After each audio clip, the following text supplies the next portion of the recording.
também. Bom, boa noite a todos. Prazer imensurável em revê-los. E estamos aqui hoje, né, para discutir mais um pouquinho aí sobre fundamentos de redes de computadores. Estamos discutindo aí os assuntos da semana 9, 10, 11 e 12, tá? Que é o assunto que vai cair aí na próxima ATD2, né? Vocês vão começar a se deliciar com ela aí a partir de segunda-feira. Ó, que maravilha. Sensacional, né? Isso é uma alegria pra gente, né? Muita emoção aí.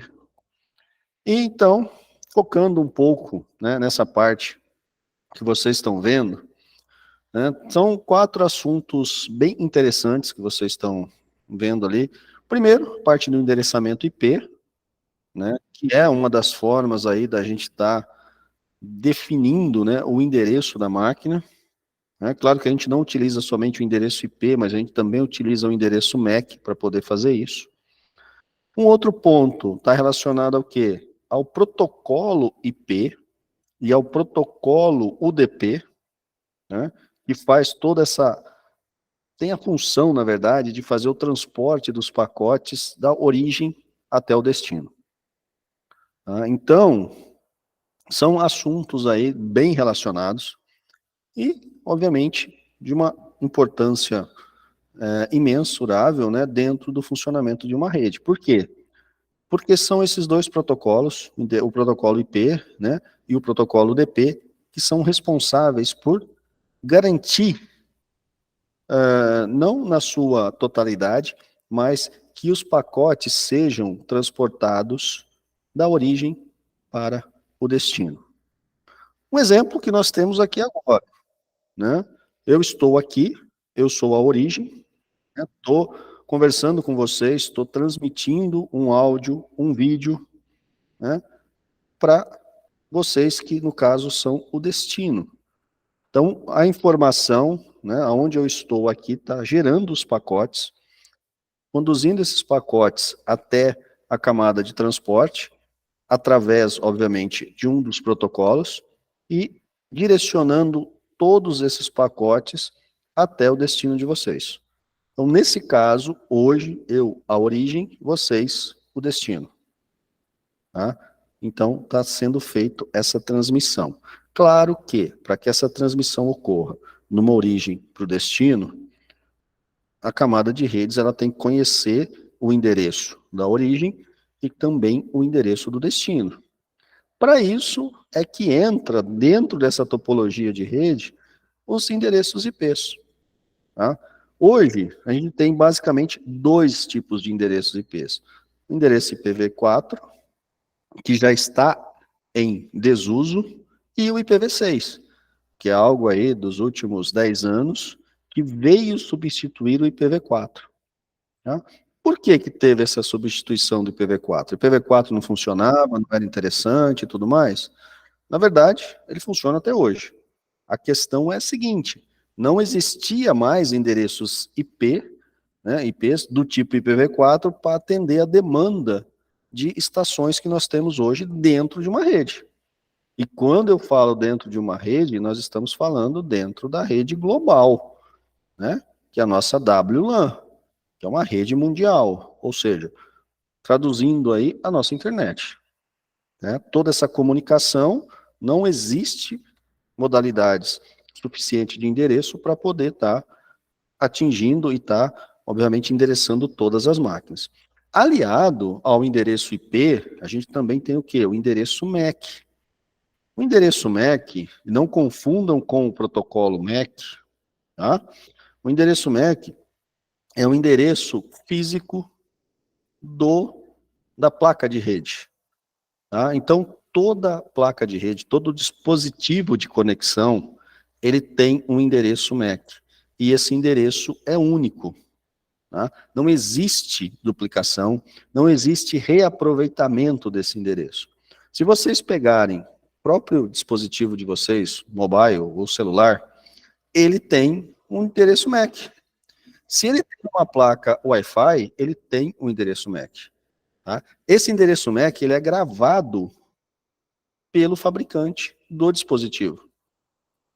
E tem, obviamente, né, uma organização, né, que ela gerencia esses endereços e disponibiliza uma faixa de endereço para os fabricantes de dispositivo estarem tratando e, obviamente, embutindo esse endereço dentro do dispositivo físico. Se vocês têm um notebook, por exemplo, que tem uma placa onde você consegue espetar um cabo e também tem uma placa Wi-Fi, vocês têm dois endereços MAC. Um para a placa cabeada, tá? Onde você vai ter uma conexão física, e o outro para a placa Wi-Fi, onde você vai ter uma conexão sem fio. Então, isso já é padronizado e é definido, e é um dos endereços também utilizado nesse transporte de pacotes da origem até o destino. Tá? Então, pessoal, eu estou mostrando aqui para vocês o meu ambiente de rede na minha máquina. Tá? Claro que eu estou conectado aqui numa rede, né? Vocês podem ver que eu estou conectado numa rede Wi-Fi, que é a única rede que está ativa, né? Que é aqui. Estou conectado na rede da Faculdade Metropolitana, eu estou aqui, né, na sede hoje em Ribeirão Preto. Tenho uma conexão de rede Bluetooth, tenho uma conexão Ethernet, que é uma conexão cabeada, ambas estão desabilitadas, e tenho aqui também uma conexão virtual, né, caso eu esteja rodando alguma máquina virtual no meu notebook, que também vai ter um endereço de rede. Tá? Então, nós temos aqui várias opções, né, de acordo com os dispositivos de conexão que nós temos para poder estar tratando essa rede. Bom, se eu clicar o botão direito nesse dispositivo e acessar a propriedade, o que ele vai trazer para mim? Ele vai trazer aqui uma série de propriedades, na qual eu tenho aqui, por exemplo, o protocolo IP versão 4, ou seja, o IPv4, tá? Que é, né, a versão anterior, mas eu também tenho aqui, ó, o protocolo IPv6. Então, as máquinas novas, não tão novas, né, ela já tem a opção para poder estar gerenciando os dois endereços de IP, tanto o IPv4 quanto o IPv6. Se eu pegar aqui, por exemplo, o IPv4 e clicar em propriedades, ele vai trazer essa tela para mim, onde eu consigo fazer a configuração desse IP. Notem que ele está aqui para obter o endereço IP automaticamente. Então, eu não tenho o que a gente chama, no ambiente de rede, um IP fixo. Tá? Por que que eu não tenho um IP fixo? Porque se eu configurar um IP fixo, eu tenho que definir o endereço dessa máquina, eu tenho que definir a máscara de subrede e o gateway padrão, ou seja, qual que é o roteador que eu vou estar usando para me conectar a uma rede. Tá? Então, o que que isso causa? No meu caso, né, que cada dia eu estou num local de inconveniente. Se eu definir para minha máquina um IP fixo, toda a rede que eu for conectar, eu vou ter que fazer o quê? Ver qual que é o endereço IP que está disponível, porque não pode ter duplicações de endereço IP, não posso ter dois endereços IP na mesma rede, vai dar conflito e vai dar erro para as duas máquinas. Ele não vai conectar na rede quando a gente tiver dois endereços IPs iguais. Tá?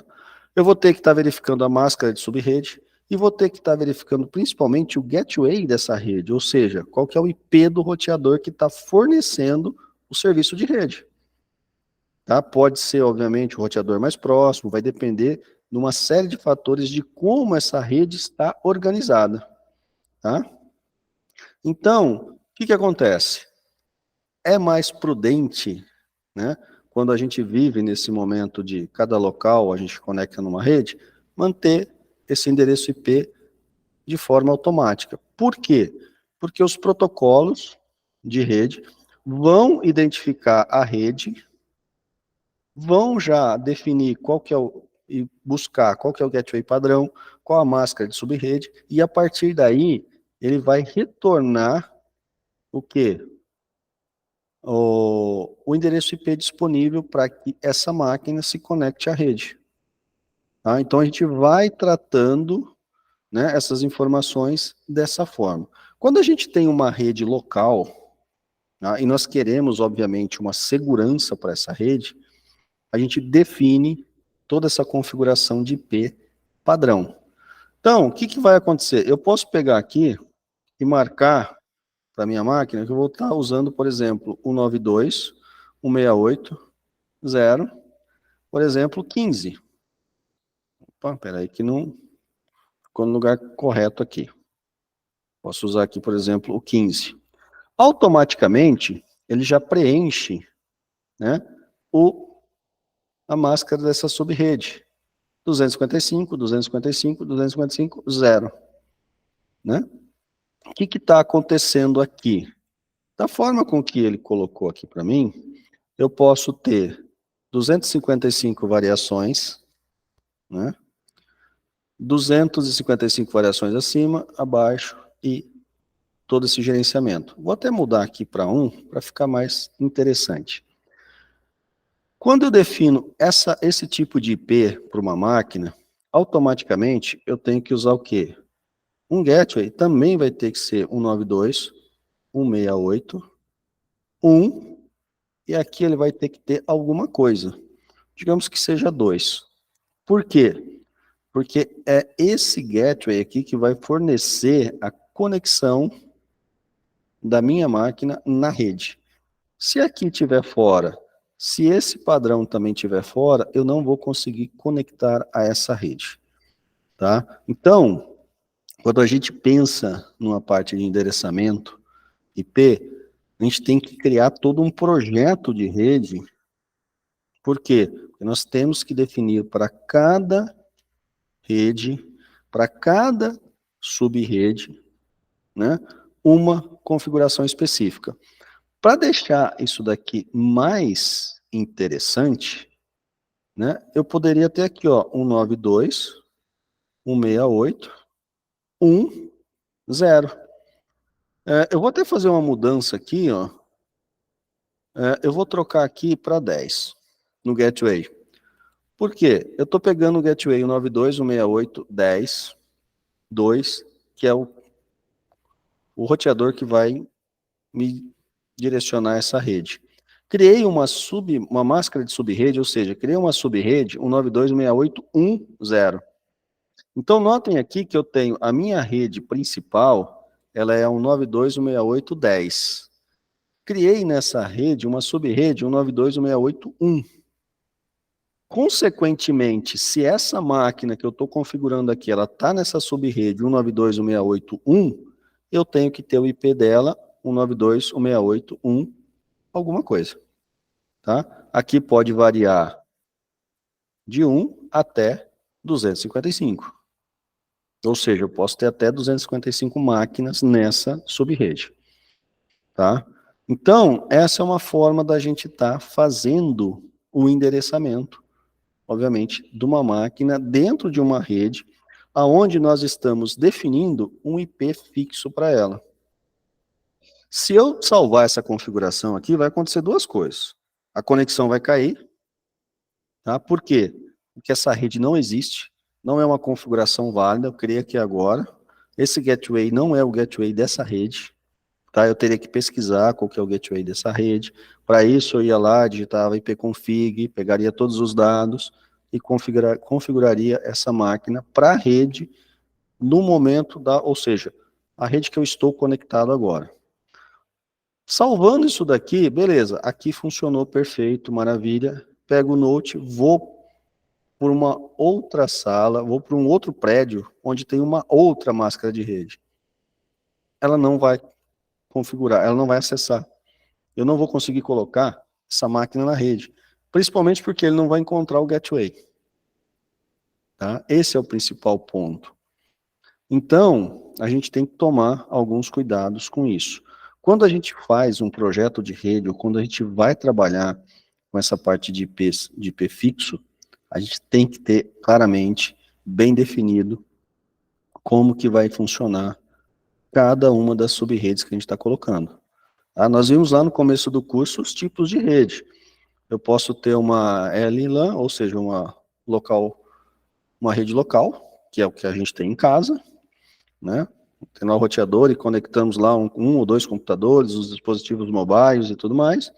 Eu posso estar numa rede empresarial, ou ainda eu posso também estar numa rede dentro de um local público, num shopping, por exemplo. Tendo um IP fixo, eu não vou conseguir conectar nessa rede do shopping. Por quê? Eu não sei qual que é o gateway que está lá, eu não sei qual que é o formato daquela rede. Tá? Então, o IP fixo, nós temos uma segurança maior? Temos. Vai evitar que qualquer máquina se conecte a essa rede? De certo modo, sim. Não dá para a gente garantir isso 100%. Mas, a gente vai ter sempre o inconveniente de conhecer a estrutura da rede que a gente vai conectar para estar mudando isso, né, para o IP fixo e a partir daí a gente conseguir essa conexão. Tá? Sofri muito com isso, e muitas vezes, porque a empresa que eu trabalhava, nós tínhamos que usar o IP fixo.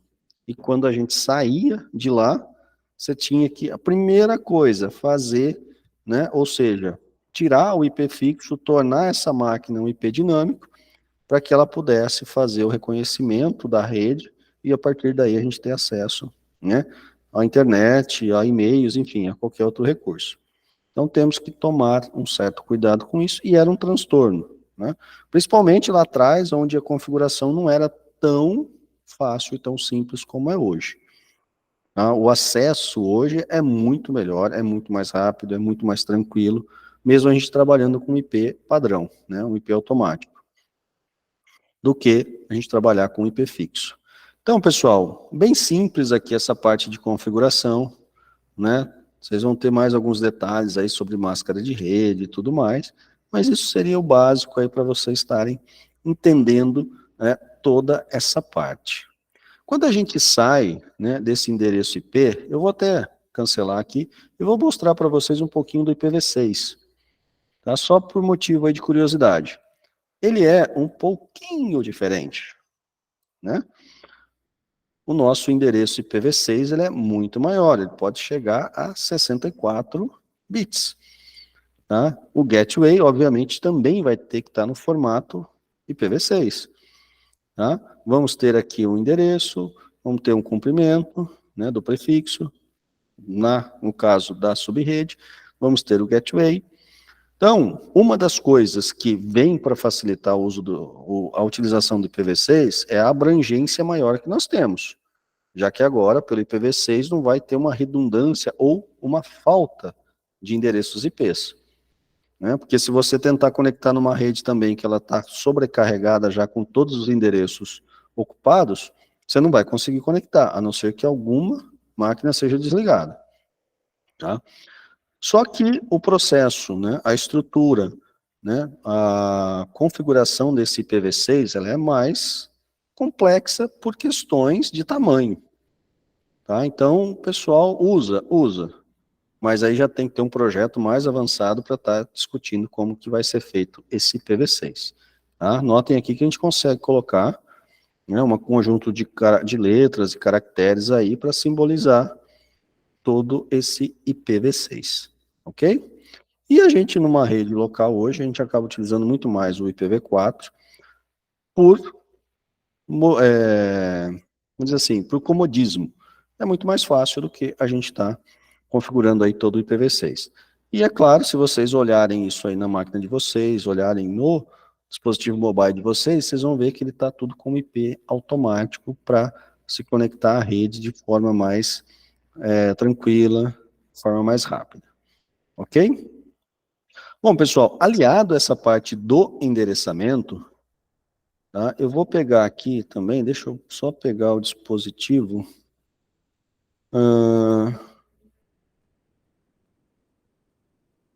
Deixa eu pegar aqui para mostrar para vocês o endereço. Só abrir aqui.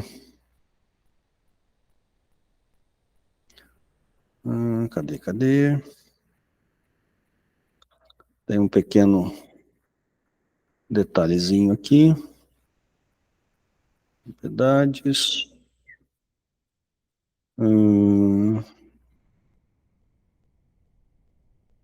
Ô, professor, Oi. Qual é a diferença entre endereço MAC e protocolo MAC? Porque eu pensava que era a mesma coisa, era um só. Não, Karen, não é. O protocolo MAC, né, o endereço MAC, deixa eu só trazer ele aqui para mostrar para vocês. Cadê meu adaptador aqui?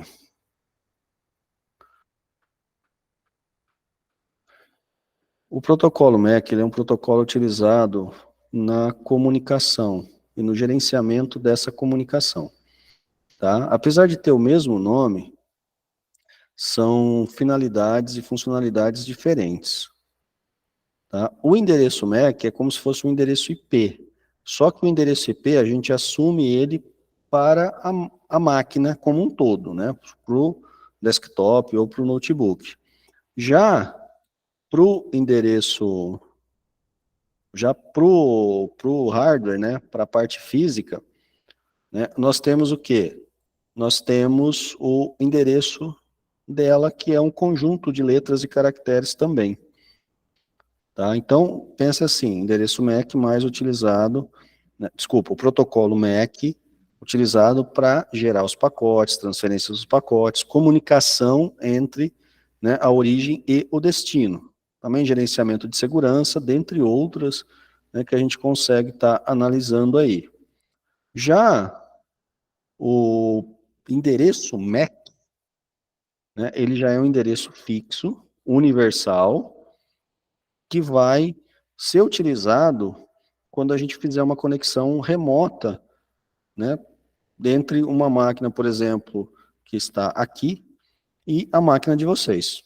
Nesse pacote que está sendo transmitido aqui da minha máquina para a máquina de vocês, uma das coisas que está indo é o endereço MAC da origem, né, e, consequentemente, o endereço MAC do destino, que é o endereço MAC da placa de vocês aí, sendo ela Wi-Fi ou sendo ela cabeada, tá? Então tem essa distinção. Um é utilizado no gerenciamento e o outro é utilizado no endereço mesmo. Tá, ok? Então tem que tomar cuidado com esse O detalhe. endereço é só cabeado ou não? Oi, desculpa? O endereço é cabeado ou pode ser conexão tipo Bluetooth? Pode ser Wi-Fi, pode ser Bluetooth e pode ser cabeado. Cada dispositivo ele tem um endereço padrão, tá? Um endereço único, desculpa. É que eu estou fazendo duas coisas ao mesmo tempo aqui. Eu estou pensando uma coisa e falando outra.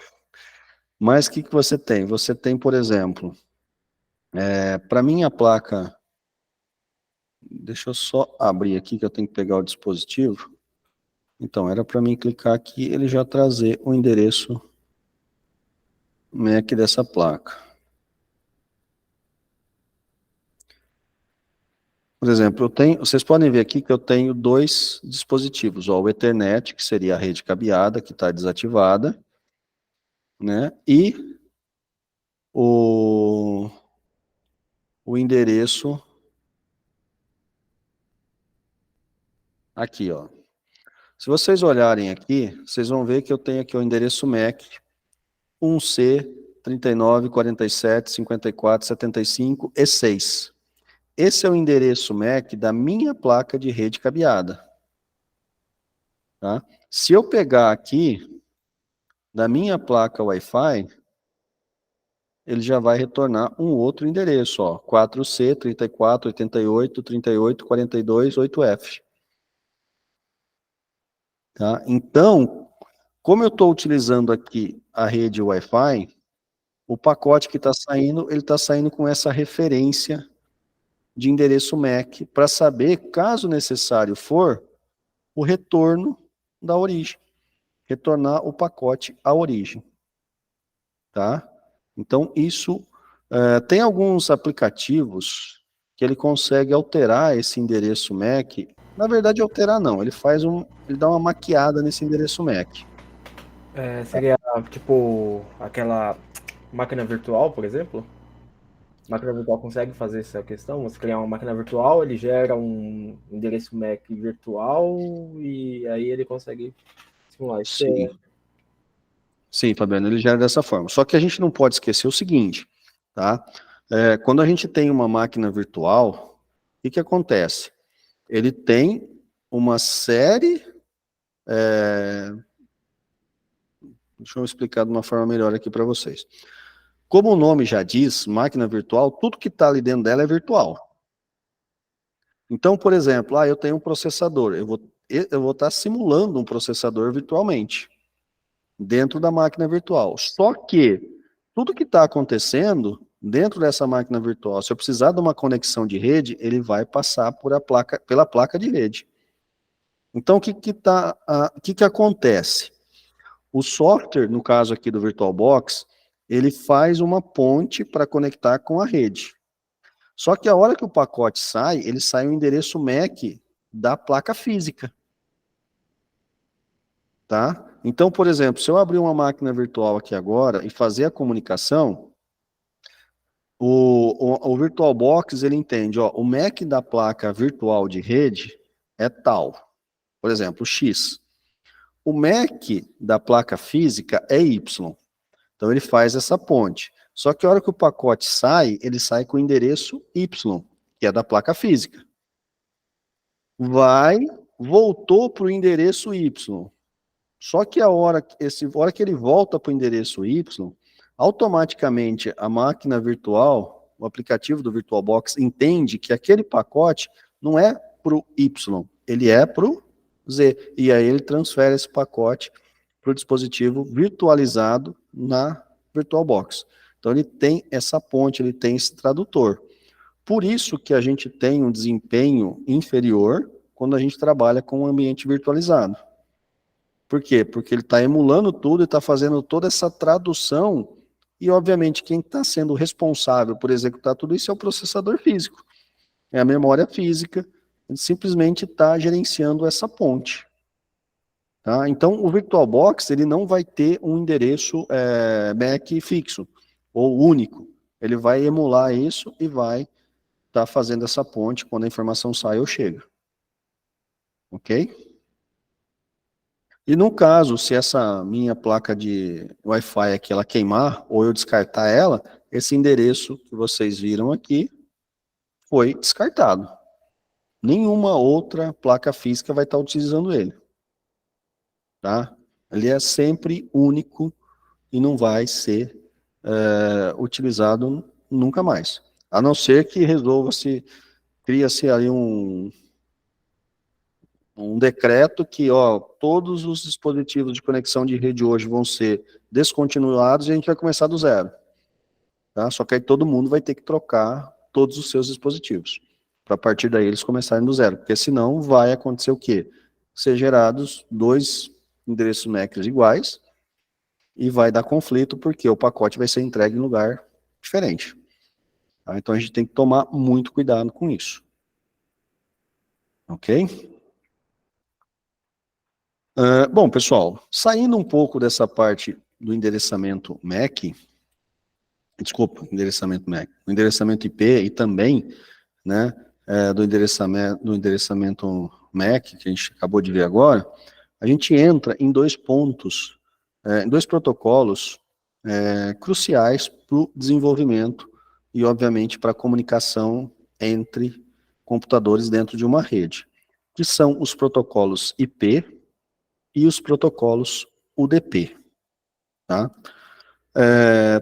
Fazendo uma pergunta para vocês, eu acredito que vocês já tenham estudado, e talvez aí fique fácil de vocês responderem. Essa comunicação que nós estamos tendo agora, tá? Ela está sendo uma comunicação onde a gente está utilizando um protocolo IP de comunicação ou um protocolo UDP de comunicação? E aí, quem se habilita?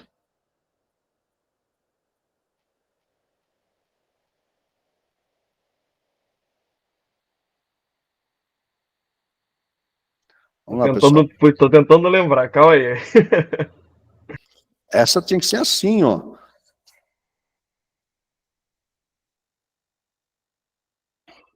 Bom, vamos lá. Eu vou só fazer uma explicação rápida aqui para vocês, né? Nessa parte, olha lá, o Bernardo mandou o DP, né? Vamos ver se ele vai estar certo ou não, e se vocês concordam com ele também ou não com relação a isso. Eu acho que no Meet é o DP mesmo, professor. Eu acho. Então, esse acho é que tá meio embaçado, né? A gente não pode achar, né? Tem que ter certeza disso. Mas vamos lá, vocês vão entender aí. Quando a gente está fazendo uma comunicação via rede, e a gente já discutiu um pouco sobre isso, a questão dos pacotes, correto? Temos lá, pacote 1, 2, 3, vai depender da informação que a gente está transmitindo. Pegar aqui um exemplo que todo mundo já deve ter feito.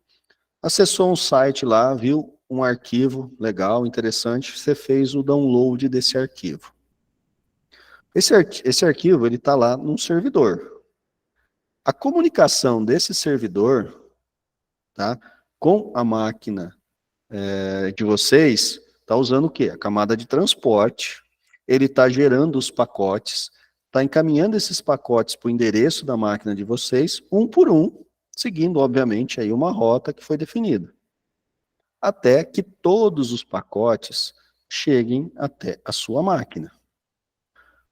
Se você está fazendo um download de um arquivo, esse arquivo está sendo dividido em várias partes, obviamente, a hora que tem que chegar todas essas partes até a máquina de vocês para que o arquivo seja montado novamente, correto? Se faltar um pedaço, o que vai acontecer? O arquivo está corrompido. Parou. Não tem como. O arquivo corrompeu, você não consegue abrir o arquivo. Então, o que acontece? Nesse tipo de comunicação, existe o quê? A necessidade de que todos os pacotes sejam entregues ao destino. E enquanto todos os pacotes não forem entregues no destino, vai acontecer o quê? Uma comunicação entre a origem e o destino, vai ser uma comunicação bate e volta, em dois fluxos, porque o destino vai estar, não veio o pacote 2, manda o pacote 2 de novo. Agora chegou o 2, peraí, deixa eu conferir. Opa, não veio o pacote 5, manda o pacote 5 de novo. A hora que todos os pacotes chegarem, o destino manda o que para a origem? Estou chegando e está tudo ok. Tá? Então, tem essa obrigatoriedade de entregar todos os pacotes. Tá? E aí, obviamente, tem alguns mecanismos que são utilizados no envio desses pacotes. O pacote vai sequencial? Não. Ele pode ir sequencial, vai depender, obviamente, né, do protocolo que está sendo utilizado, do algoritmo que está sendo utilizado nessa comunicação. Pode ser que ele vai mandar pacote 1, 2, 3, até o 10, caso for 10 pacotes. Ou então ele pode mandar pacote 1, pacote 3, pacote 5, pacote 7, pacote 9. Depois ele manda o pacote 2, pacote 4, pacote 6, pacote 8 e pacote 10. Por quê? Justamente para tentar evitar percas de pacote e facilitar todo o trabalho. Claro que cada algoritmo tem a sua especificação, tem a sua forma de transmissão, tá? Mas nós temos a necessidade de entregar todos os pacotes, senão o arquivo vai ser corrompido. Tá? O protocolo que garante isso, que garante essa qualidade de entrega de todos os pacotes, é o protocolo IP. Tá? Muitos podem falar assim, e o TCP/IP? São juntos, eles trabalham juntos, em conjunto, para poder transmitir isso e garantir a segurança de que todos os pacotes serão entregues e íntegros, para que você consiga estar utilizando o arquivo. Tá? Então, no envio de e-mail, a gente está utilizando, né, na camada de transporte, né, desse e-mail, o protocolo IP, num download, num upload, né, numa comunicação, quando vocês estão acessando um site, que vai, por exemplo, você está acessando o site de uma instituição financeira, seu banco. Você não quer que naquele momento ali que você está fazendo uma transferência ou um depósito ou alguma coisa, falte algum pacote nessa transferência, ou dê algum problema nessa transferência. Isso pode acarretar uma série de fatores, né? Então, nós temos que ter a garantia de que todos os pacotes serão entregues. Quem garante isso? O protocolo IP. Quem garante essa segurança? O protocolo IP. Então, ele é o responsável por tudo isso. Quando a gente precisa de velocidade, né, por que o IP não tem velocidade? Não, ele tem velocidade, só que ele tem uma velocidade inferior. Por quê? Porque ele tem que garantir a entrega de todos esses pacotes. Então, é uma troca de informações constante entre destino e origem e destino, até que todos cheguem lá. Quando a gente precisa de velocidade, a gente parte para um protocolo UDP. Por que que a gente parte para o protocolo UDP? Porque o protocolo UDP é aquele protocolo assim, ó, foi. Ah, mas não chegou. Cara, foi. Não, mas não chegou aqui. Foi, eu mandei. Não, manda de novo. Perdeu o tempo, não tem mais para mandar. Eu simplesmente mandei. Que é o protocolo que a gente utiliza no caso de uma transmissão do Meeting, no Skype, quando vocês estão assistindo um filme no Netflix ou no Prime, tá? Não tem necessariamente de estar entregando todos os pacotes. Por que que às vezes acontece alguma falha? Hoje mesmo, antes de começar a aula, professor, tua voz está abafada. Provavelmente nessa transmissão houve o quê? Percas de pacote. Quando a gente está assistindo um filme na Netflix que ele começa a ficar meio quadriculado, começa a perder qualidade em alguns pontos e depois volta ao normal, provavelmente ali houve o quê? Percas de pacote. Ele entregou uma parte, mas alguma parte ali que deixaria, um pacote que deixaria aquela resolução melhor, não foi entregue. Faltou um pedacinho, mas ele continuou a execução. Ele continuou reproduzindo. Se vocês estão jogando, um jogo online, né? Isso todo mundo está cansado e careca de saber, porque todo mundo joga online, acredito eu.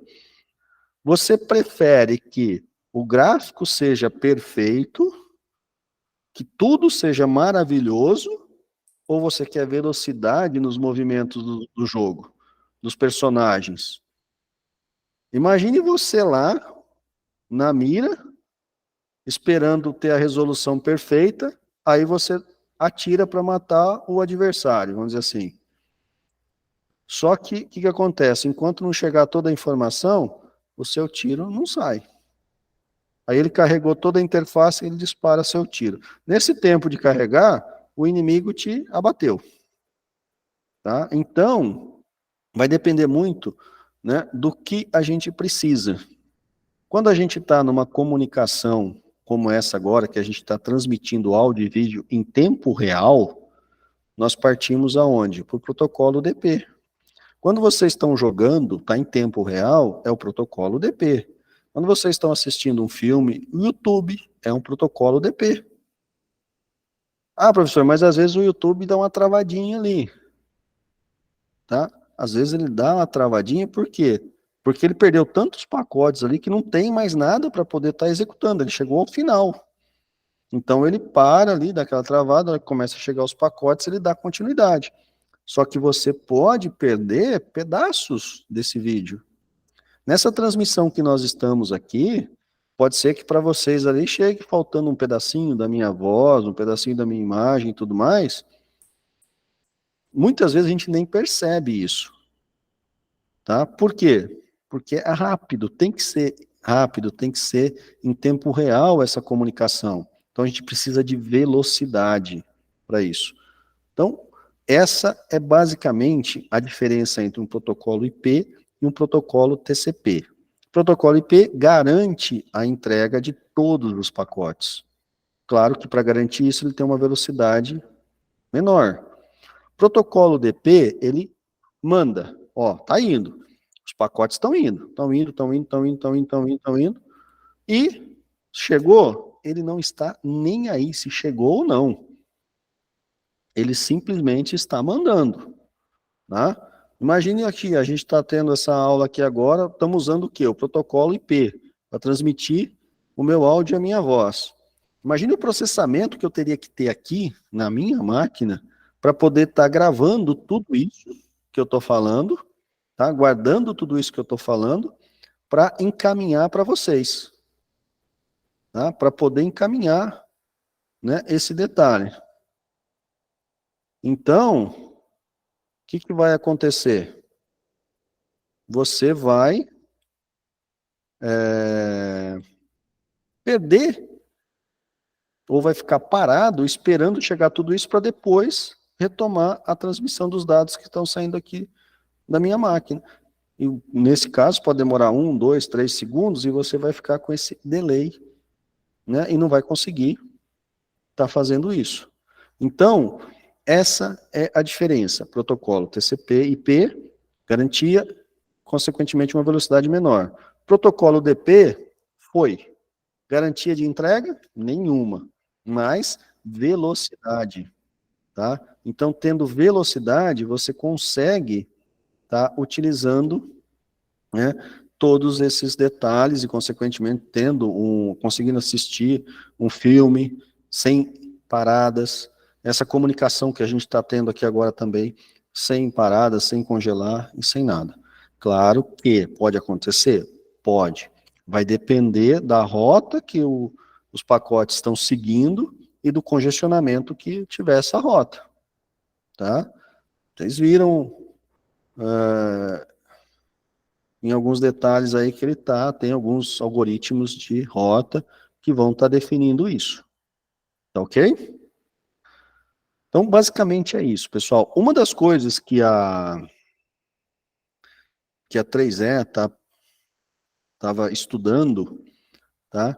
E talvez isso logo vai estar implementado, porque eu acho que já tá faltando muito pouco para poder estar definindo isso. O que eles estão fazendo? Eles estão juntando o protocolo, né, IP com o protocolo UDP. Ou seja, estão tentando pegar a velocidade do UDP com a garantia de entrega dos pacotes do IP.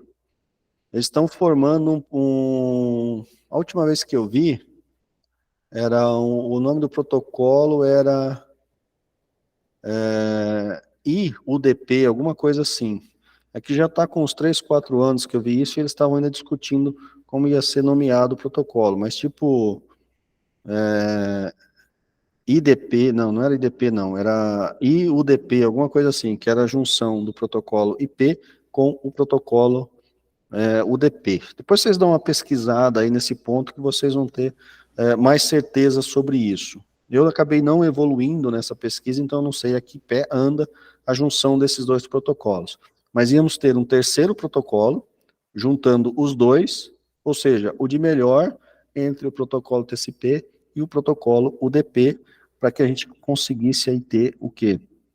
Uma velocidade e uma garantia da transmissão desses áudios, dessas informações. Ok? Deixa eu ver aqui, o pessoal colocou alguns comentários aqui.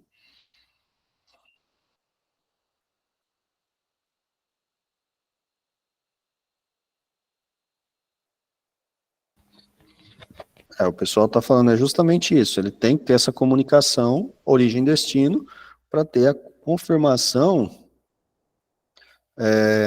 de que foi entregue todos os pacotes. O professor, Sim, Eco. antigamente o YouTube, quando você dava play e você pausava o vídeo, ele carregava tudo automaticamente como se fosse um download. Isso tem a ver com a entrega do protocolo e hoje em dia você só assiste quando dá play. Não dá para carregar mais o vídeo todo. Na verdade, isso mudou um pouco, né, o formato de execução, de reprodução do YouTube, né? Porque, por exemplo, tem duas formas, mesmo a gente trabalhando com o protocolo UDP ou TCP, o que acontece? Você starta o processo e ele sai enviando as informações. Mesmo que você der uma pausa, né, ele continuava enviando essas informações e, consequentemente, você acabava carregando isso tudo na sua máquina. É como se você fizesse na verdade, para esclarecer melhor esse ponto, Antigamente era como se você fizesse um download do arquivo para sua máquina e depois o YouTube reproduzia o arquivo local na sua máquina. Por isso que ele continuava carregando, porque ele estava fazendo download do arquivo para sua máquina. Ele ficava em cache, né? Para depois reproduzir. no Ele seu ficava em navegador. cache. E depois, dependendo de como tivesse configurado, você conseguiria excluir. Na verdade, a hora que você saísse do vídeo, ele automaticamente apagava o cache. Por que que antigamente, quando a gente assistia algum vídeo online, a gente conseguia pegar esse vídeo? Todo vídeo que você assistia, ele fazia um download para sua máquina. Aí você entrava lá no histórico do navegador, no cache do navegador, na pasta do navegador, lá no gerenciador de arquivos, e você conseguia fazer a cópia do arquivo. Por quê? O arquivo Wave estava lá. Era por causa também de questão de conexão, né, professor? Antigamente a conexão era lenta, então precisava salvar no seu computador para você não perder, né? Aí depois, como aumentou a conexão, não precisa mais. Tem uma série de fatores, e obviamente, né, eu sempre digo, o software, ele evolui junto com o hardware. Se você tem um hardware melhor, você precisa de um software compatível com esse hardware. Ou melhor, você consegue ter um software melhor para poder tratar isso. Se a gente pensar lá atrás, a gente tinha uma conexão de escada. Vamos pensar assim. Ou até uma conexão, obviamente, né? Mas tinha suas restrições ainda. Então, o que acontecia? E o próprio software fazia isso. Né? Vamos pegar, porque hoje a gente tem, hoje o conceito, né? A reprodução no arquivo do YouTube, ele não é feito na sua máquina, ele é feito lá no servidor, é o servidor que está reproduzindo e ele está transmitindo na rede a reprodução, né, do vídeo que está sendo executado lá no servidor. Antigamente, não, você tinha o player, né, o programa de reprodução, ele ficava na sua máquina. Então ele rodava na sua máquina. Então ele tinha que fazer o download desse arquivo. Claro que tinha um mecanismo, né, que funcionava ali, que no caso os arquivos Wave permitiam isso, é que você conseguia startar a reprodução de um arquivo Wave antes dele finalizar. Então você conseguia ir fazer o download e reproduzindo o arquivo. Só que chegava um momento, o que acontecia? Se o download estava mais demorado do que a reprodução, ele parava. E é o que a gente fazia. Parava, né, de reproduzir, deixava ele carregar todo o arquivo. Carregou. Agora eu vou dar play para assistir esse filme sem paradas, né, sem bloqueios. A tecnologia vem mudando, a velocidade de conexão vem aumentando, os servidores vêm melhorando, consequentemente os softwares vêm melhorando, e o que acontece? Para que a gente vai entregar um vídeo no cliente se a gente pode fazer a transmissão, né, via streaming desse vídeo para ele? Imagine o Amazon Prime e o Netflix copiando o filme para sua máquina. Ou seja, você clica lá para assistir, ele faz o download do filme para sua máquina e a partir daí ele reproduz o filme da sua máquina. Todos teriam uma cópia do filme ou de todos os filmes. Tá? Hoje o Netflix, o Amazon, você consegue fazer o download para reproduzir o arquivo depois né, offline? Consegue, mas ele gera um formato totalmente louco. Claro que já tem como você quebrar isso, mas você tem que ter uns programas específicos para poder fazer e pegar esse arquivo. Tá? Porque tem um formato proprietário para isso. Né? Então, mudou-se a tecnologia, muda-se o mecanismo. Né? Então, essa, basicamente, era a diferença do que a gente tinha lá atrás com o que a gente tem hoje. Hoje nós temos uma transmissão de streaming, tá? Que é uma transmissão em tempo real, que é o que está acontecendo aqui agora. Né? E naquela época a gente não tinha esse tipo de recurso. Não, beleza, eu perguntei porque eu tava confundindo. Pensei que poderia ter a ver com as entregas do pacote mudando, mas não tem nada a ver, não. Então, nesse caso, né, antigamente, eles utilizavam o quê? O programa, o TCP. Eles usavam o IP, porque eles tinham que entregar todo o filme ali, Ah, então, era isso que eu tava querendo dizer, pra né? confirmar. Mudou Só essa que, entrega. mudou. Eu acho, se eu não me engano, o Spotify continua, então, porque o Spotify, se você ouvir uma música e cair a internet, você ouve de novo, né?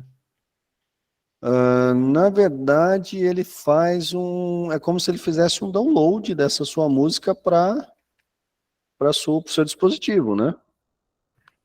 Porque o Fica em Spotify cachê, né? você pode pegar, colocar o arquivo local e adicionar o arquivo local no Spotify, ou então você pode fazer isso, né? Mas, professor, Oi. o Spotify eu acho que é só no pago. Acho que o gratuito é igual o YouTube. Ele é praticamente entre aspas, uma stream. Você não pode baixar ele, você Não, só escuta e passa por outro.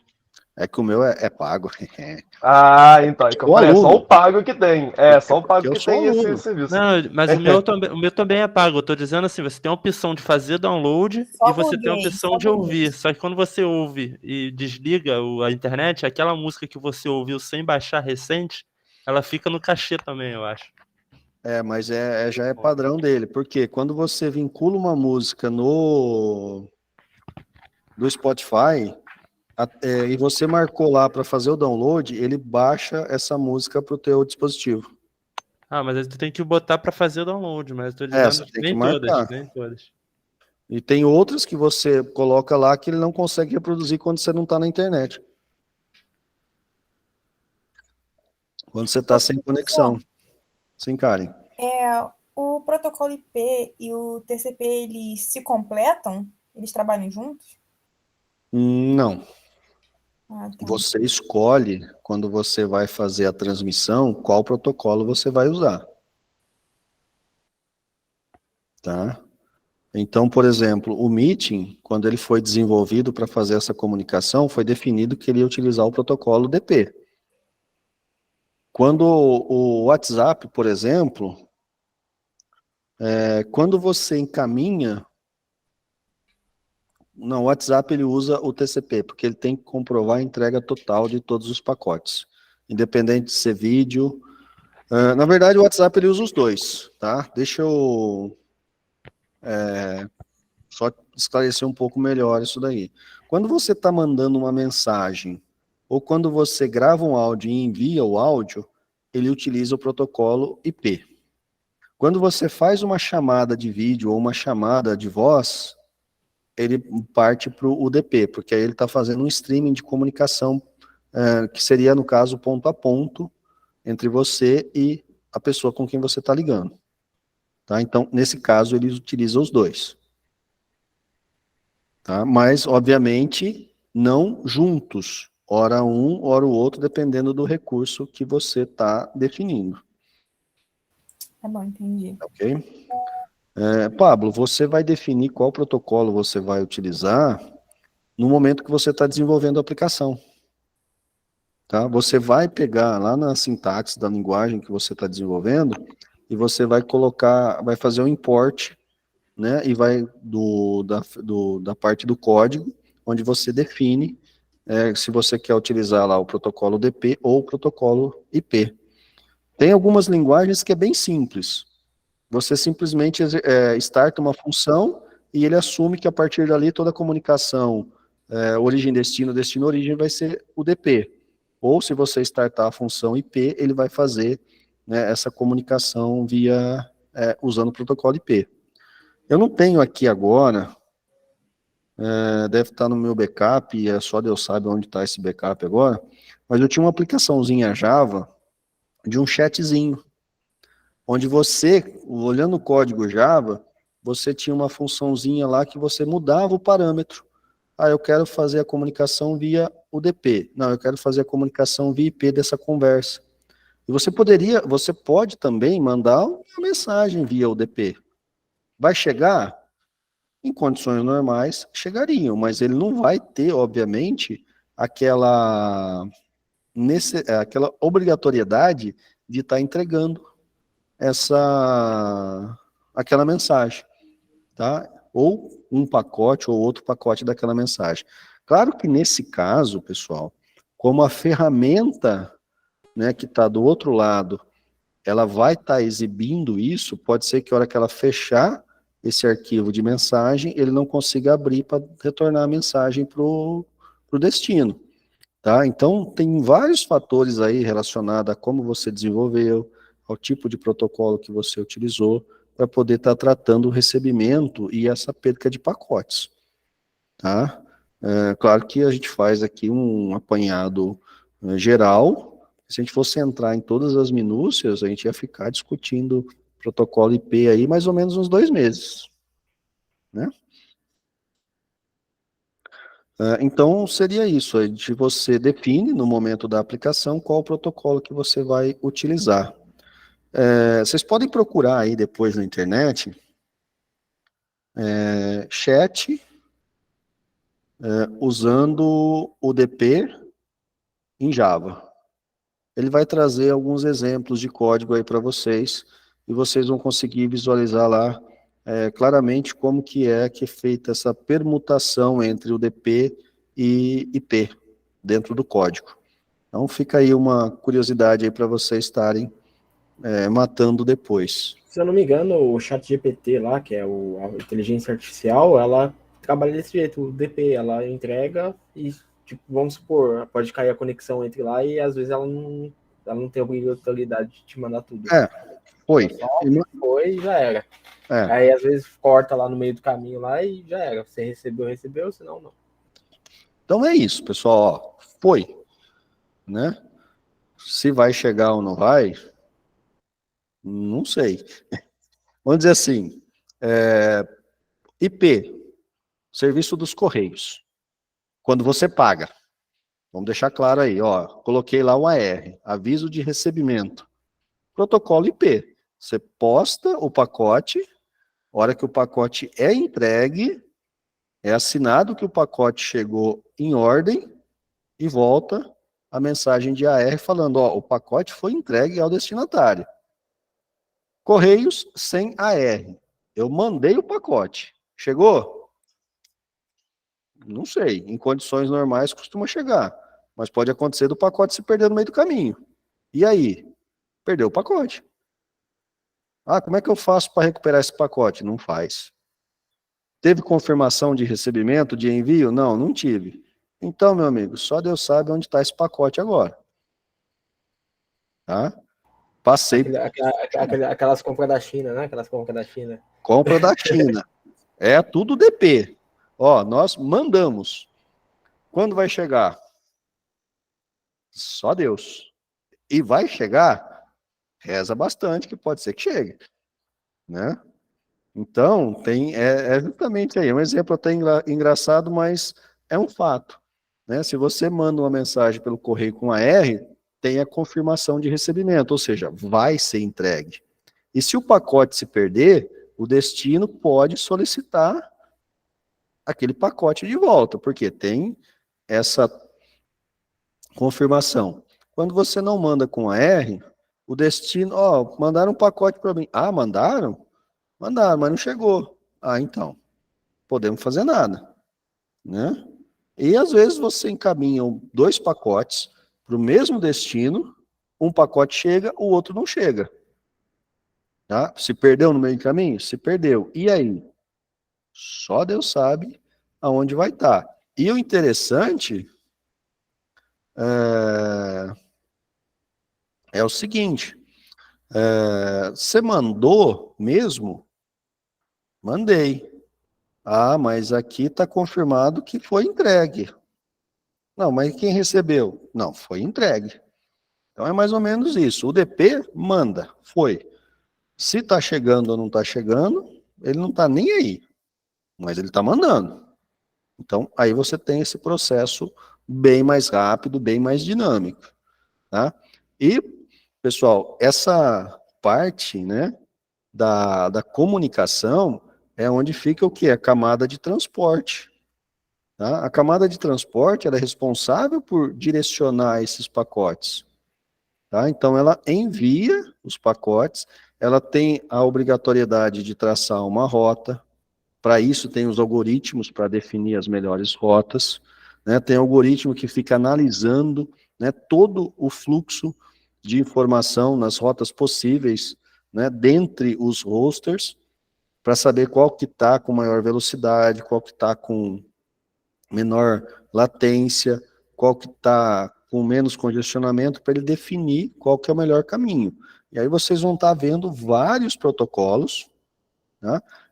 Só que tem um detalhe, né? Nessa camada de transporte, quando ele está definindo as rotas, tem protocolos que demoram muito tempo para serem executados. Por quê? Porque ele está analisando todos os caminhos. Então, você starta um algoritmo desses protocolos, ele vai demorar talvez 40 minutos. E a hora que ele termina, que ele fala, a melhor rota do ponto A ao B é passando pelo C e o D, pode ser que não seja mais, porque ali já existe um congestionamento, ou o ponto D já caiu. Tá? Então, na hora que chega no ponto C, como não tem conexão com o D, ele tem que procurar uma nova rota. Aí ele começa a recalcular essa rota de novo. Para de funcionar? Não. Ele vai buscando outros caminhos, só que caminhos mais lentos. Tá? E tudo isso é dentro da camada de transporte. Então, quando vocês pensarem em camada de transporte, não pensem somente, é um caminhão que está levando a informação. Não. É um caminhão que está levando a informação, mas que está definindo a melhor rota. O melhor caminho, o caminho mais rápido a ser seguido. Tá? Então, ele vai estar buscando isso até que o pacote ou os pacotes cheguem ao seu destino. Lembrando um outro detalhe, quando a gente não tem uma rota privada, que seria uma VPN, né, definida, para sair de A até B, ele vai fazer o caminho que foi definido. Cada pacote de A até B pode passar por N caminhos diferentes. Não quer dizer que todos os pacotes que estão saindo daqui, na minha máquina, estão chegando na máquina do Fabiano, pegar o Fabiano como exemplo, estão seguindo o mesmo caminho, estão passando pelos mesmos roteadores, tá? Isso não quer dizer, cada pacote pode seguir um caminho diferente, porque o pacote inicial lá da conversa foi pelo caminho A, só que aí encontrou algumas dificuldades que foram reportadas aos hosters que ele foi, né, passando, e os outros começaram a definir para os próximos pacotes outros caminhos, né, para, obviamente, estar agilizando esse processo, ou dando maior velocidade, ou por quê? Porque aquele caminho que estava indo não existe mais. Foi desligado um router lá e a partir daí ele tem que achar outro caminho, tá? Então a camada de transporte ela está gerenciando, ela está organizando, né, o envio desses pacotes por N caminhos possíveis. Né? A gente sabe, se vocês pesquisarem também aí na internet, né, como que está os cabeamentos, né, oceânicos de comunicação, vocês vão ver que existem várias rotas para sair do Brasil e para a Europa, para sair do Brasil e para os Estados Unidos, para sair dos Estados Unidos e para a Europa, principalmente lá, né, no hemisfério norte. Aqui também no hemisfério sul temos várias rotas, né, Brasil, África, Brasil, Europa, né? Então vocês vão ter essa visão que podem assumir aí várias rotas. É claro que, tá? Professor, um pacote dessa nossa conversa aqui pode estar indo até a Espanha? Não.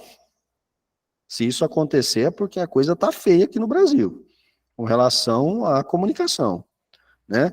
A gente tem vários backbones que estão operando, né, no Brasil, que eles estão direcionando isso dentro, né, do território nacional.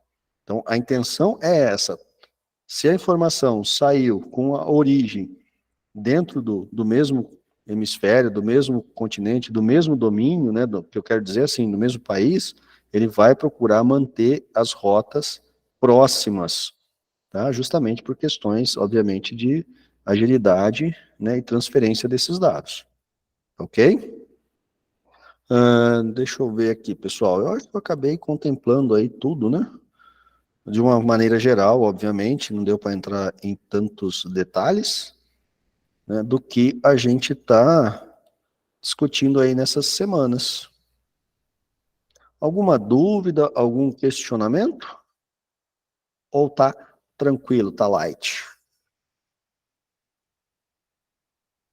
Que falem agora ou cale-se para sempre.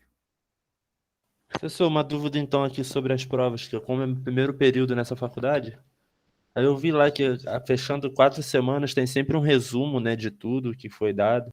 Aí eu queria saber se por acaso antes da prova presencial tem algum super resumo de tudo ou não. Depende mais da gente mesmo. Não, Écio, o que está acontecendo, né? Até assim, a véspera de todas as provas, a gente solta um resumo. Né? E o que a gente está fazendo? A gente está procurando sempre, até para não gerar muita informação, a gente está definindo, ó, vocês vão estudar, por exemplo, agora para TD2, que vai começar segunda-feira, semana 9, 10, 11 e 12. Tá? Se eu resolver, assim, estar bonzinho, né, para a prova AP, por exemplo, que vai ser a prova presencial, que por enquanto vocês vão estar fazendo ela online, vai cair a semana 13, 14, 15 e 16. Ah, perfeito, então. Agora, se eu ficar meio revoltado, aí eu falo assim, ó, para AP vai cair o quê? Semana 1, 2, 3, 4, 5, 6, até 16. Olha que legal. Aí complica. Né? Então, por hora, vai ser assim, a gente acabou definindo aí, né, 4 grupos, né, de semana para vocês estarem estudando. Tá Claro online, que... Oi? Tá tá vendo? online ainda, né? Tá online ainda, né? O que é que tá online? A última prova vai ser online ainda. Vai. Por enquanto, o MEC não questionou nada sobre isso, então ela continua online. Tá. Tá? Agora, se amanhã o MEC falar assim, ó, a prova vai ser presencial, aí é claro que a gente vai dar uma questionada sobre isso, por quê? Por questões de tempo, para vocês estarem se organizando também, né? Porque não dá para chegar, por exemplo, a prova vai começar em 15 dias e falar assim, pessoal, a prova é presencial. Professor, e se caso reprovar? Aí tem que fazer a presencial ou não? Ó, Renata, se o MEC soltar uma liminar, uma portaria, que a prova tem que ser presencial, infelizmente a gente tem que seguir a portaria do MEC. Né? Hoje, a exigência dele, né, vamos pensar assim, a exigência é que, independente de ser uma faculdade EAD, uma das provas tem que ser presencial. Essa é a exigência.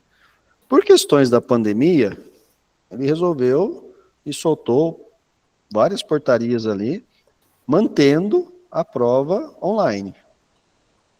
Né? Inclusive, a gente está, atualmente, a portaria vigente é de outubro ou novembro do ano passado. Foi finalzinho de outubro, começo de novembro, onde ele reforçou a portaria falando que a prova presencial poderia ser online.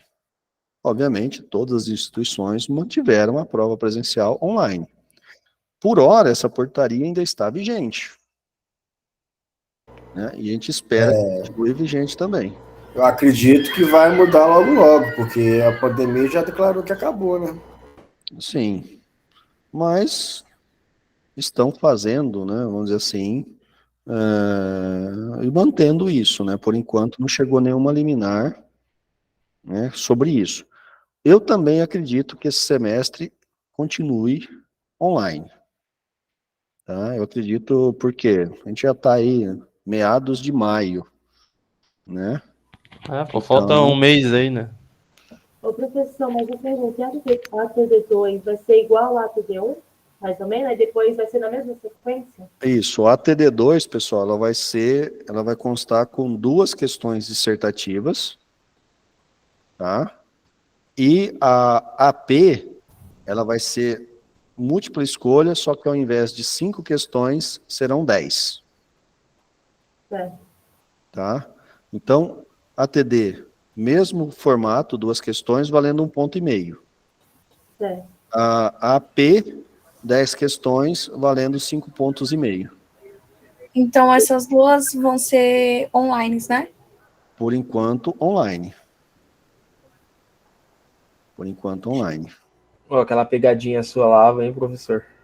Que pegadinha.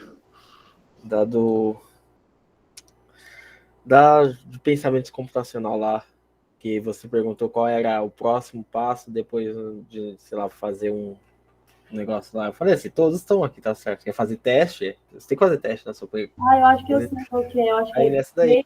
rede e internet, né? Tinha uma essa eu também fiquei em dúvida. Na última hora eu acertei, que era rede e internet, né? Isso aí. Não era essa daí da rede de internet, não. Era da... Não, mas tinha duas. Eu sempre coloco umas pegadinhas, pessoal. Aquela ali foi aquela pegadinha ali. Bem Foi... engraçadinho, né? Tem que ir pra Praça é Nossa. E me pegou, porque todos, né? Todos os parâmetros você tem que ser feito. Teste, tudo aquilo ali. Só que aí, como eu li rápido, né? Eu não vi lá específico, próximo, de fato, só um, né? Todos. Mas se fosse em sequencial, né? Tinha uma sequência lá para fazer. Quase eu coloquei essa também, internet. Eu tava lá bem certinho, assim, como fala, esqueci agora. No conteúdo, tinha lá a sequência certinha, a internet. Eu falei, não, tá alguma coisa errada aqui. Aí depois, quando eu vi de novo, né? Eu acertei essa. Eu tirei 1,5, né? Atenção. E outras provas foram fáceis, hein? Não adianta vocês ficarem chorando, não. É você que faz as questões mesmo? Das disciplinas que eu ministro elas são. Ah, tá. Às vezes eu procuro na internet, só que aí eu vou lá e dou o meu toque pessoal. E aí, professor, e as atividades complementares que a gente enviou, elas têm um impacto também aí no semestre? São horas, né? São horas complementares, Wagner, que você tem que cumprir durante a faculdade, tá? Durante o curso. Então, o que acontece? Para facilitar mais esse processo, a gente transformou essas horas em pontos. Então, em média, né, claro que cada curso pode ter uma pontuação um pouco mais ou um pouco a menos devido à carga horária que ela tem, que o curso tem. Mas, em média, vocês têm que cumprir 80 pontos por semestre. Então, por exemplo, você vai fazer o quê? Eu fiz um curso de 180 horas. Esse curso, ele vale 20 pontos. Ou seja, nesse semestre você já cumpriu 20 pontos. Vai ter a semana de computação em setembro. Todas as palestras serão emissão de certificados. Então, cada certificado, se não mudar, vai valer 10 pontos. Cada palestra, 10 pontos. Então, se você assistiu as 4 palestras, são 40 pontos, ou seja, metade do que você teria que fazer no semestre. E aí, se você vai fazendo outros cursos ou assistindo outras palestras, você vai, obviamente, acumulando esses pontos e facilita, né? Tem alunos, por exemplo, que deixa para fazer isso no final, no último semestre. Só que aí tem uma sobrecarga, porque é o último semestre, são provas e tem uma tonelada, né, de pontos para vocês cumprirem. Aí fica complicado. Na minha última faculdade que eu terminei, eu entreguei tudo no último período. Foi loucura, cara. Então. Por exemplo, são 3. Então, a gente pode continuar aí, né, fazendo os cursos aí, né? Sim, perfeito. Na área, né? Agora comecei a fazer HTML e o Python. Pessoal, lembrando que todos os cursos que vocês fazem, tomem cuidado se tem certificados, tá? Eu tenho uma dica legal aqui que me passaram, Fundação Bradesco, são cursos gratuitos e cursos muito bons. Fundação Bradesco, tem Brasil Mais TI, que também é bom, dá certificado. Tem vários cursos. Tomem cuidado para pegar certificados, tá ok? Professor, a última perguntinha minha aqui, pelo menos, é projeto extensão, eu vi o vídeo aula, eu vi tudo, só que eu não achei onde eu clico para achar os grupos. Eu tava querendo entrar em um grupo. Então, a gente vai ter agora, daqui 7 minutos, um encontro virtual do projeto de extensão. Então, beleza. É claro que tem o pessoal que tem aula com a professora Carolina lá, hein? Cristiana, aqui, Carolina, nossa, eu tô louco. Elcio, no caso aí, só você passar o número aí pra gente aí, que a gente te coloca Ela vai ficar no YouTube, né, se não for te dar muito trabalho, cara, eu tô no grupo da turma que eu não consigo falar nada, só os professores. Aí tu tem meu nome é Écio, só tem eu de Écio. Se puder dar um alô lá, eu agradeço. Beleza, a gente vai passar para a Gabi, ela que está administrando os grupos aí. Perfeito, perfeito. Obrigado. Beleza, valeu. Andrelina, por favor. E é só continuar nessa chamada aqui, professor? A Não, a aula? gente vai para uma outra chamada, tá, pessoal? A gente vai ter que Aqui, fechar essa quantas por outra. palestras já teve? Você fala que gerou certificados de atividades complementares, Karen? Isso. Salvo engano, a gente teve Acho que 3, professor. 3 que foram na primeira semana de aula. Então, é porque eu não participei, porque como eu entrei pelo ProUni, não Não, mas terão mais, tá? Então, eu só participei de uma até agora. Acho que eu não participei, tem problema? Não, Eu acho que são 2 só. de forma alguma. Independente de você não participou, você não pegou o certificado. Mas, por exemplo, eu só preciso confirmar a data, depois eu vou até avisar vocês. Eu acho que semana que vem vai ser a Semana da Educação. Então vão ter algumas palestras, inclusive vai ter uma palestra sobre robótica, tá? Essa é interessante vocês assistirem, ela vai gerar certificado. Tá? Eu vou pegar certinho a data e o horário e vou passar para vocês nos grupos essa palestra de robótica. Vai ser muito interessante, tá? Eu acho que vai ser na quinta-feira da semana que vem, ou vai ser na sexta. Eu conversei com a coordenadora do curso lá de educação, mas agora fugiu. Mas eu vou pesquisar e passo isso para vocês podem ficar tranquilos. Né? As outras também acabam gerando certificados, tá? Mas acaba tomando um rumo bem, assim, diferente do que vocês estão vendo na graduação. Então, talvez não seria interessante vocês assistirem, a não ser que vocês queiram sair entre aspas, né? Partir também, né, pro meio da educação, levando o conhecimento, obviamente, da TI que vocês estão adquirindo aqui. Né? Mas eu vou divulgar para vocês a semana, os dias, as palestras, tudo certinho para vocês poderem ter acesso aí e quem tiver interesse, obviamente, poder participar e pegar o certificado e utilizar isso como atividade complementar. Sim, Pablo. Tá me ouvindo, professor? Perfeito, agora sim. Pois é, eu complementando um pouco o que a colega falou, a Karen, eu entrei no dia 26 e foram liberadas minhas aulas dia 28 de março, né? E aqueles 2 primeiros trabalhos extracurriculares, aquelas 2 aulas já tinham acontecido. Sim.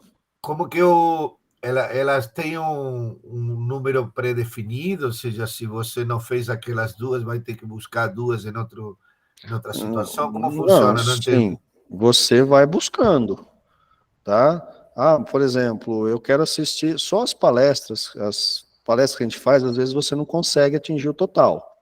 Então, você tem que buscar algumas outras palestras. Por exemplo, a gente tem a Semana de Computação, são 4 palestras.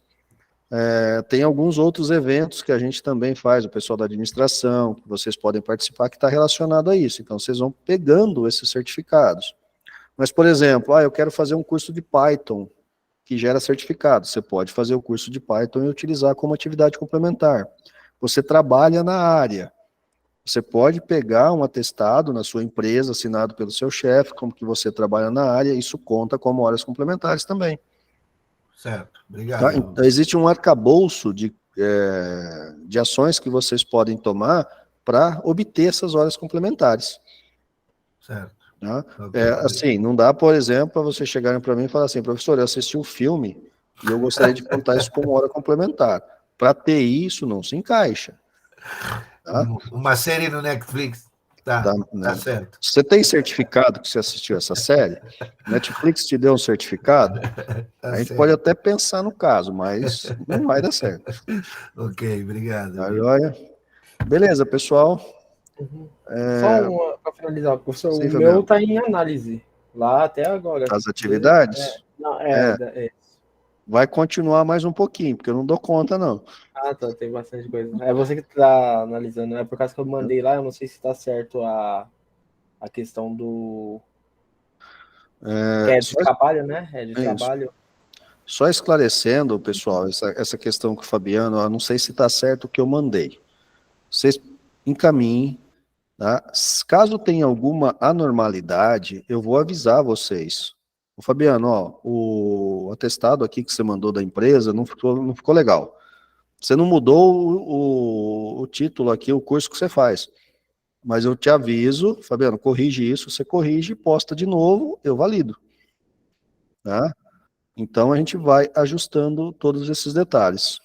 Sim, Carlos. Professor, me tirou uma dúvida. Eu estava olhando aqui agora, eu enviei os documentos no dia 3/2. O único que está ainda como em análise é o certificado de nascimento, casamento e o histórico. Tem algum prazo para entrega, não? Para eles responder com qualidade? Como tem vários documentos que vocês estão analisando, consequentemente vários alunos, e a maioria dos alunos querem os documentos para fazer a carteirinha, a secretaria ela acaba focando nesses documentos utilizados na carteirinha, e o histórico, como tem que ter a validação junto ao MEC e tudo mais, eles acabam, é um processo um pouco mais lento. Tá? Então eles acabam deixando o histórico um pouquinho mais para o final. A sua certidão de casamento, se não foi aprovado ali ainda, o que acontece? Pode ser que o pessoal deixou passar ali na secretaria. Porque essa documentação não sou eu que faço a validação, é o pessoal da secretaria, né? Então, às vezes eles estão olhando, pegam os documentos básicos, vão deixando os mais específicos, ou seja, os que demoram mais para uma segunda etapa. Ah, não, beleza. É porque eles falaram que eram mais ou menos uns 60 dias e vai fazer mais, entendeu? Eu fiquei preocupado por causa disso. É que são muitos alunos. Para vocês terem ideia, esses semestres, mais ou menos uns 7 mil alunos. Beleza. Professor, eu também tenho um histórico, porém eu consegui mandar só, como fala, um comprovante. Porque eu terminei no ano passado e vai demorar acho que uns 6 meses para sair. Não tem problema. Quando sair o seu histórico, você vai lá e troca o arquivo, tá? Ah, tá bom. Que aí você manda o histórico e aí o pessoal vai validar o histórico. Ah, tá bom, obrigada. Isso é tranquilo. Pessoal, ó, com relação a essa documentação, quem não enviou ainda, tá? E puder estar enviando, é interessante já deixar tudo lá. O que vai acontecer? Se vocês terminarem a faculdade e não enviarem esses documentos, vocês não vão pegar o diploma. Professor, eu tive um problema com o meu certificado de conclusão escolar, porque lá tá escrito frente e verso para você poder enviar. Só que no meu só tem a frente no meu certificado. Se ele manda só a frente, caso ele questionar isso, pega um documento em branco e sobe um documento em branco. Então, eu acabei fazendo isso. Eu mandei a frente e a costa dele a página em branco. E ele foi enviado. Ricaldo, eu fiz a mesma coisa. Eu fiz o seguinte, no frente e verso, eu mandei as duas frentes e aceitaram. Entendi, então. Eu mandei, literalmente as duas iguais. A mesma foto de frente e no verso, porque o meu também só tem frente. E aceitaram. Eu vou tentar fazer isso então. Valeu. Professor, só mais uma pergunta. A questão do diploma, e a formatura, assim, vai ser AD ou vai ser presencial? Estava com dúvida esses dias. Então, pessoal, como vocês estão espalhados pelo Brasil, vai ser um pouco complicado a gente fazer presencial, né? Mas a gente está pensando em alguma coisa aí também com relação a isso. Até então ela seria online, né? Mas assim, ainda não sei, não consigo esclarecer para vocês todos esses detalhes ainda. Tá? Como que a gente poderia estar fazendo isso? Professor, só lembrando que eu estou esperando pelo Corujão, hein? Vocês acham que eu esqueci? Eu não esqueci, não. Vocês estão querendo virar a noite jogando, né? Lógico. Ai, Jesus. Professor, a gente só trabalha, cuida da casa, cuida da família e a gente quer um tempinho, né? Para relaxar toda essa loucura da vida. Eu quero ver quem vai aguentar isso, hein? Oxe, que isso, rapaz. Trabalhava em Lan House. Jogando o quê? Poker? Não, CS. Rapaz, eu conheci a minha esposa na Lan House, tô com ela há 16 anos, conheci ela no Corujão, pra você ter ideia. Olha que da hora. Dou conta de vocês não, viu? Professor, o senhor vai migrar pro outro link ou vai permanecer?